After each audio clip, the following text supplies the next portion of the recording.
हरिः ॐ ताम्रो अरुणः ता अविस्पृष्टौ दम्पती एव भवतः तयोरेतौ वत्सौ वृत्रश्च वैद्युतश्च अग्नेर्वृतत्रः वैद्युत आदित्यस्य ता अविसृष्टौ दम्पती एव भवतः तयोरेतौ वत्सौ ॐ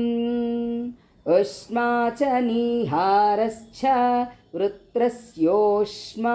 वैद्युतस्यानिहारः तौ तावेव प्रतिपद्येते सेयगं रात्रिगर्भिणी पुत्रेण संवसति तस्या वा एतदुल्बणम् यद्धात्रौ रश्मयः यथा गोर्गर्भिण्य उल्बणम् एवमेतस्या उल्बणम् प्रजयिष्टुः प्रजया च पशुभिश्च भवति य एवं वेद एतमुद्यन्तमपि यन्तं चेति आदिच्च पुण्यस्य वत्सः अध सवित्राङ्गिरसः ॐ पवित्रवन्तः परिवाजमासते पितैषां प्रत्नो अभिरक्षति व्रतं महः समुद्रं वरुणस्थिरो दधे धीरा इच्चेकद्धरुणेप्ष्वार्धं पवित्रं ते विततं ब्रह्मणस्पते प्रभुर्गत्राणि पर्येषि विश्वतः अतत्ततत्नोर्नतमो तधामो अस्नुते श्रुतास इद्वहन्तस्तस्समाशथा ब्रह्मा देवानाम् असतस्य धेततक्षुः ॐ ऋषयः सप्तात्रिश्चयत् सर्वे त्रयो अगस्त्यश्च नक्षत्रस्यङ्कृतो अवसन् अध सवितुस्यावस्वस्यावर्तिकामस्य अमीयरुक्षा विहिता स उच्छा नक्तं तद्दृश्रे कुहाचिद्दिवेयुः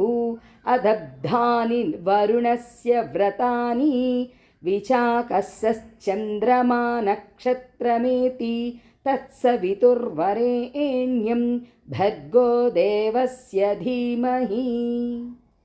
ॐ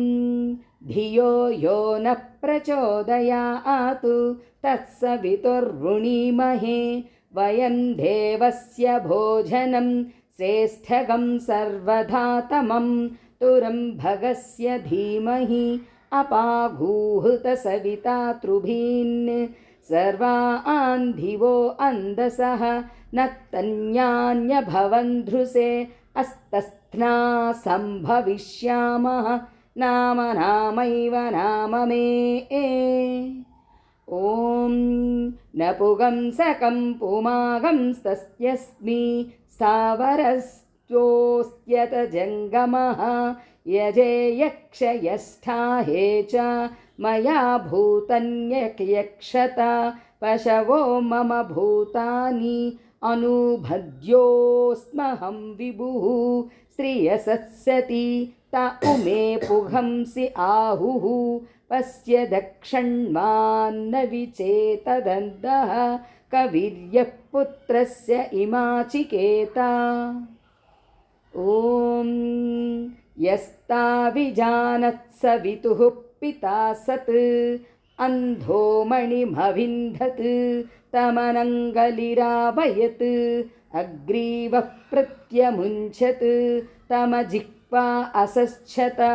ऊर्ध्वमूलमवाक्पाखं वृक्षं यो वेद सम्प्रति न स जातजनः श्रद्धद्यात् मृच्छुर्मामारयाधितिः हसितगं रुधितं गीतम् ॐ वीणापणवलासितं मृतं जीवं च यत्किञ्चित् अङ्गानि स्नेवनिधिक्तत् अतृष्यग्रस्त्रश्यद्यावत्